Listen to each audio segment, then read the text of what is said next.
It's a new weekend and we're finally ready to attack the passenger side of the F-150 project. Now, before I dive right into that, the first thing I need to do is I need to get the passenger's door fit up. Since I've done the rocker panel replacements and the door jamb corners, I have not yet installed the passenger side door. I have no idea how it's gonna fit.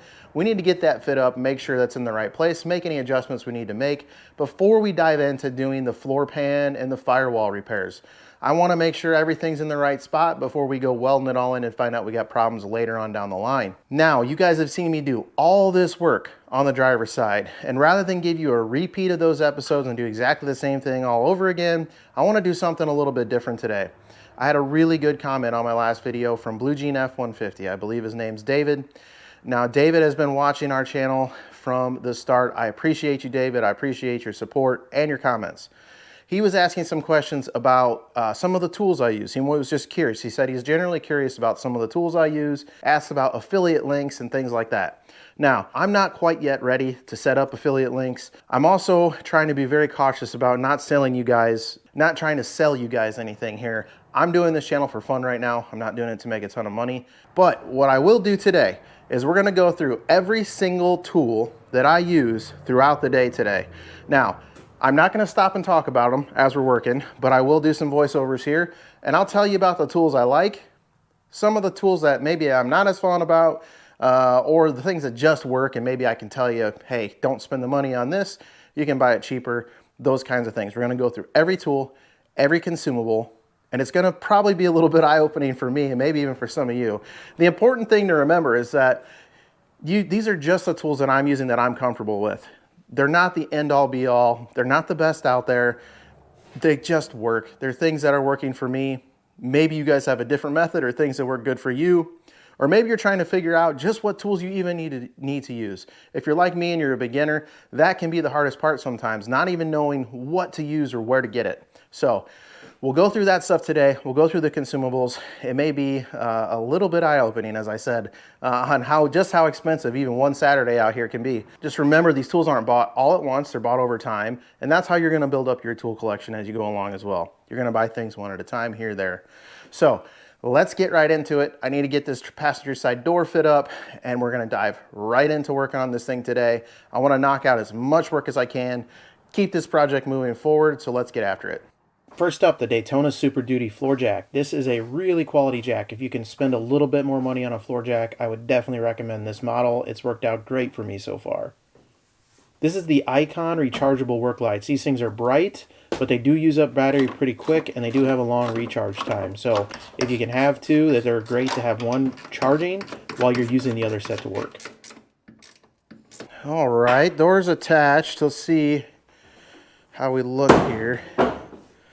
Just need to be cleaned up yet. Let's see, will it shut? Oh, baby. First try. Wonderful. Shuts fantastic, too. Now, gaps-wise, yeah, we got issues. You know, we're a little bit bigger up here, but that's okay. Not too concerned about that at the moment. What I'm more worried about is my rocker down there. See, we got a pretty good gap there, but these are all alignment issues I'm not worried about at the moment. What I'm really just concerned with, one, is that the door was able to shut and latch, which first try, shut and latch, that's awesome. Because we had this whole bottom half of this blown apart. So the fact that we got it back close together, we didn't warp anything too badly so that the door wouldn't shut, is fantastic. That's zero adjustment. That's putting the door right back where it originally was, and it just shuts and latches. Fantastic. I'm really happy with that. Where we had issues on the other side was down in the rocker area here. And I will say I have a good up and down gap. It's not rubbing anywhere. So at the front of the panel here, you can see the rocker is set back from the door, whereas it's flush to the bottom of the door, even starting at the mid panel here. This is exactly what I saw on the other side. So I think what I need to do is probably bring this out just a touch, but also the bottom of my rocker is folded up here as well. So we're gonna bend this back out just a hair. We're gonna put a little leverage on this, bend this out, kind of bring the rocker out towards the door just a hair, and then I think we're going to be in pretty good shape. Now, I am bought into the Makita platform, and we'll talk about that a little bit later, but these battery-powered work lights are great. I would say look for one in your battery platform. They're really handy to have around. Now, I have a bunch of Harbor Freight tools in the garage. Remember, with any of these Harbor Freight items, do not buy them at full price. You can always get a coupon. There will always be a sale coming. If you can be patient, wait for a sale.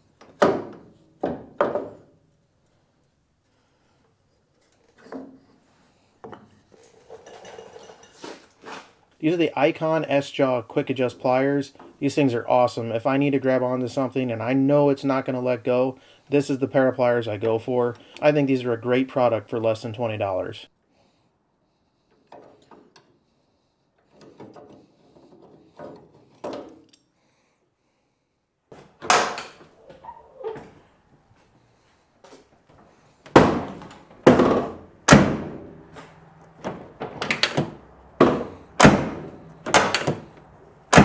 All right, I got it wedged out about where I want it.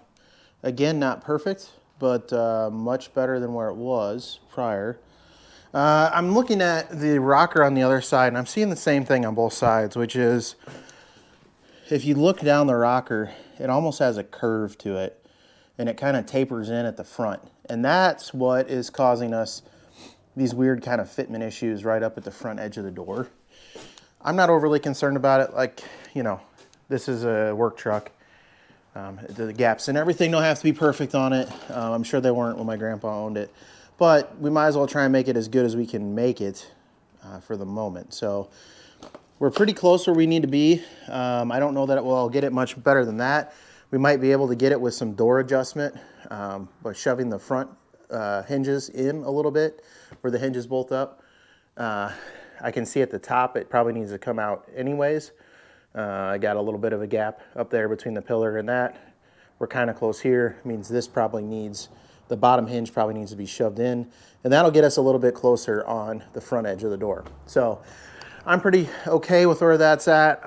We'll probably now go ahead and start welding up our door jamb corner there, and then start trimming up, cleaning up the stuff that we're going to cut out of the firewall that's going to get replaced.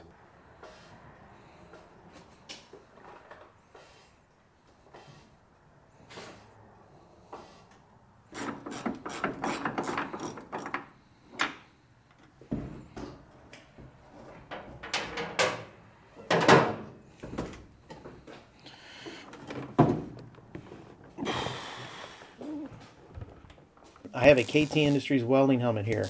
I would say don't go on the far cheap end of a welding helmet. They're there to protect your eyes. I don't want to trust the cheapest one on the market with that. I've got the ball peen hammer set and the Maddox dolly and hammer set from Harbor Freight, both really good values. I'm using a Hobart 210 MIG welder. I bought this welder about 10 years ago. It served me really well. However, if I was buying a new welder today, I would not buy this model. It's an old transformer style welder. I'd probably go with something a little more upgraded, something that is an inverter style MIG welder. Here I'm using the Bauer surface conditioning tool. This thing is awesome. It's great for stripping paint back, getting back to bare metal. I was using it here to get through some undercoating type material. That stuff will clog up a regular grinding wheel, so it's great for these scenarios. You'll see me use two different angle grinders today. One is a corded DeWalt grinder, one is my battery-powered Makita. I highly recommend starting with a corded grinder first. Get yourself one of those, they're usually cheaper. Then later on down the line, buy the battery-powered one. The corded grinders are real workhorses. You don't have to worry about running out of batteries or anything like that, so I would definitely recommend those, even if you bought two corded grinders. One for your cutoff wheel, one for your grinding disc. It's going to save you a ton of time from swapping discs back and forth.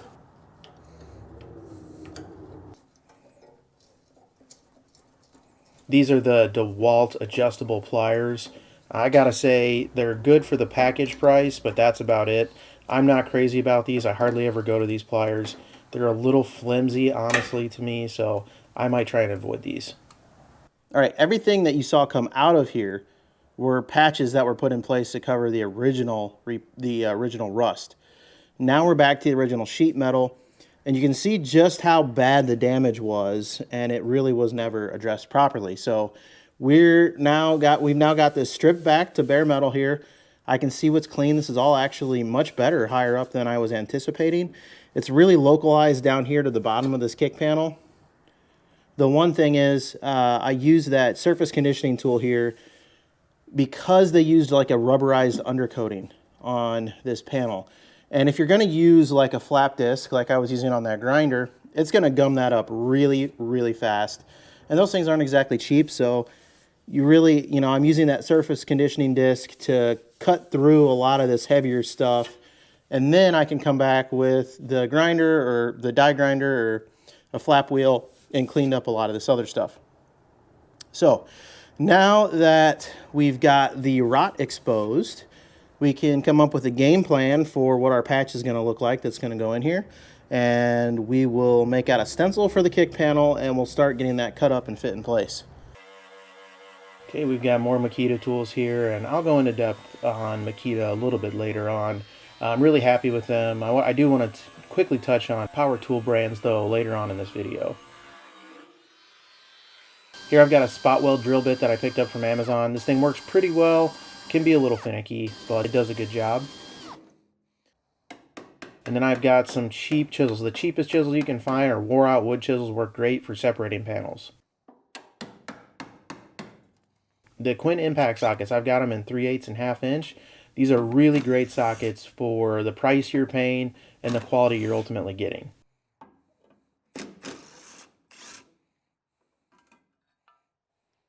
I tend to use the Hercules line of cutoff wheels. I've been pretty happy with those from Harbor Freight. They've held up pretty well. I've not yet exploded one or anything like that, so I'm really happy with those so far.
If you're going to be using the spot weld drill bit that I listed, I would definitely recommend a good set of center punches. These are a cheap set from Harbor Freight. They work just fine, but the pin style punches in there do bend pretty easy.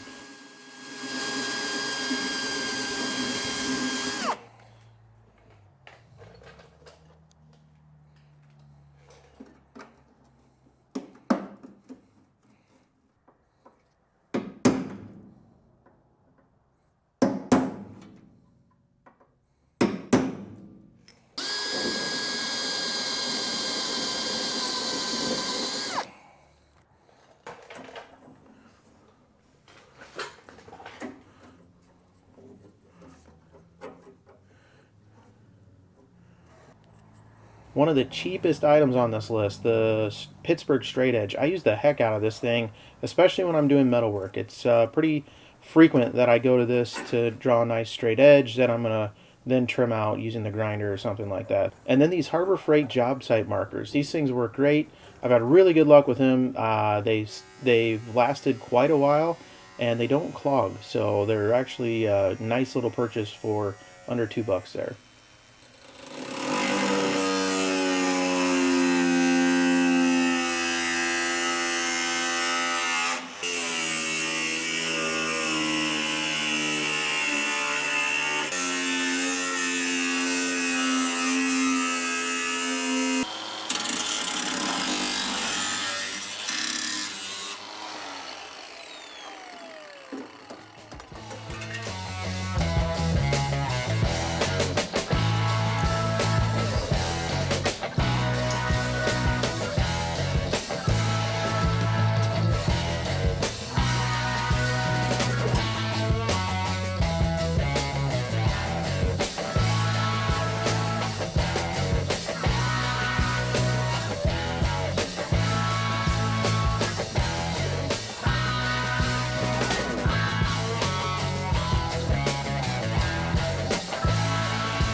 If you live in the Midwest and you work in your garage in the wintertime, a good space heater is a must-have. This thing is really great. The downsides, it's loud. Burning propane generates moisture, and you'll need to get yourself a CO detector. These sawhorses have been great. They fold up nice. Use them at home for other projects. They're a really nice, sturdy set of sawhorses.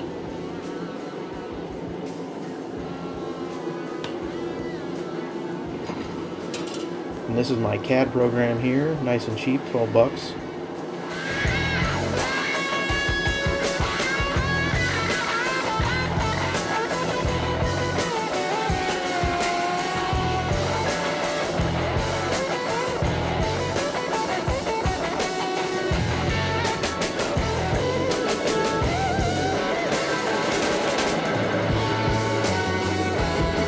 All right, while I'm working on getting this stencil made up, I want to talk about power tools and the three big players, Makita, DeWalt, and Milwaukee. I am not really a brand fanboy. You'll see that I have all Makita tools. That's really out of convenience. I started years ago with Makita drill set, and I stuck with that platform ever since. I should tell you at least a little bit that I've been happy with the quality of the system. I haven't felt the need to switch to, say, a Milwaukee or a DeWalt, but I'm also not going to tell you that you shouldn't buy Milwaukee or DeWalt. Really what you need to find is something that works for you in your price range and a line of tools that has what you need. I've done a lot of remodeling work on my house. I have a lot of carpentry tools as well as my mechanics tools. Makita has kind of a nice balance, as does Milwaukee, honestly. Milwaukee probably has more mechanics tools than either of the other two lines, so that's something to keep in mind. But the other thing is quality and price. I think all three of these brands meet the need for the hobbyist when it comes to the quality of the tools. I'm not one that cares that my power tool will drive a lag bolt 5 seconds faster than the other brand, or that my torque wrench has 10 more pounds of pressure than the other one. We rarely as hobbyists use these things to the extreme limits. So for 99% of the time, any one of these three brands is going to suffice. Now, yes, each of these brands has their strengths and weaknesses. All that research is out there. You should really take your time, consider which line you want to buy into if you aren't currently bought into a line, because once you commit to a battery platform, you're more likely to stick with that battery platform than you are to switch it up. So do your due diligence, pick what you think is going to work for you. I think any of the big three manufacturers make great products.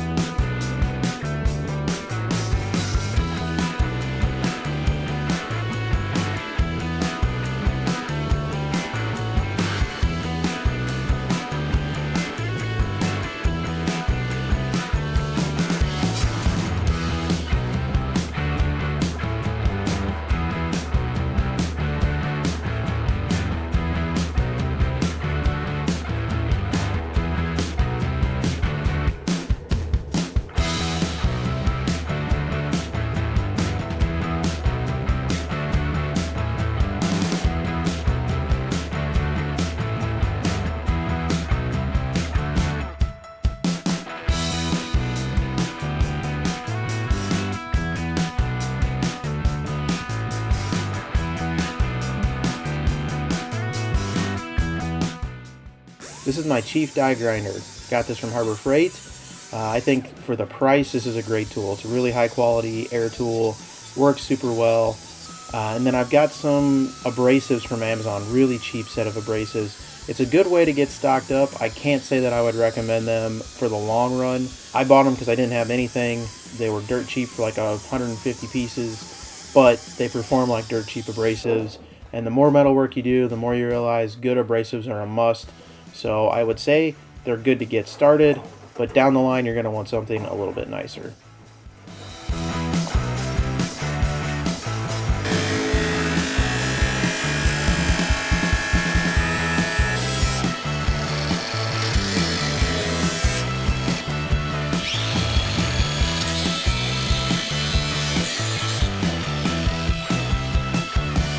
All right, we got our patch really well fit in here.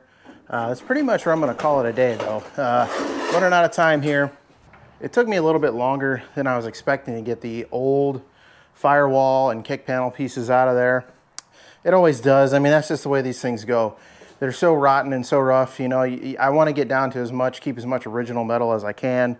But in that process, it gets a little tedious trying to get everything pulled apart. But for right now, I mean, this looks really good. We've got this all blown apart, but it's looking good. We're back to really clean metal. You guys saw all the crap that came out of the cowl panel here. That's why these things rust out. You get leaves and dust and dirt and sand and all that crap down in there, and it just creates a giant mess. That stuff gets wet down in that cowl panel or wherever it gets trapped, holds moisture, and then eventually rusts through your metal. So that's the kind of stuff we want to clean out, we want to avoid in the future. We're making really good progress on the truck. I'm really happy about it. Things are going a little bit quicker on this side, mainly because I kind of figured out the do's and don'ts on the other side. Today's video, like I said, a little bit different. I hope you guys enjoyed it. I mean, it's a little eye-opening for me as I'm thinking about all the different tools I use. I've been out in the garage for a few hours here. I'm only doing one small thing in the garage. I'm not even turning wrenches really, and just the sheer number of actual tools that I used, it's something I probably take for granted week to week. So I feel fortunate that I can buy these tools and do this hobby, and it is expensive, yes, and I feel really fortunate that I have the resources to be able to do this. But the other thing I want to stress is that you in no way need all of these tools, like the impacts, that stuff. You can do all this stuff with a ratchet and a socket. Is it going to take you a little bit longer? Yes. So, you know, if you can afford it and you want to make life easy on yourself, those are the types of things that will make your life a lot easier and make your project go a lot faster. So, something a little bit different. Hope you guys enjoyed it. I'm going to get the shop cleaned up here and I'm going to call it a day. You guys know what that means. If you don't work on your projects, they will not work on themselves. Get out in the garage, get building, and I'll see you on the next episode of Cody Builds.